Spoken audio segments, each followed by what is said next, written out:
егер тусың, танысың, дауысын айнытпай салып, қарызға ақша сұрап жатса, онда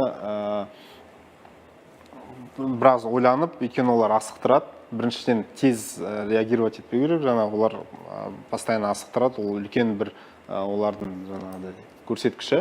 Екіншіден, барлық жақындарымен бірге бір пароль ма деген сияқты сондай бір сөз қойып, солай істеу ғана қалады. Осындай, егер дауысын айнытпай салып жасайтын болса, сондай атака болатын болса. Әрине, бұндайдан қорғану өте қиын. Біз өзіміздің киберқауіпсіздікпен айналысатын өзімнің жаңағы достарым бар, әріптестерім бар.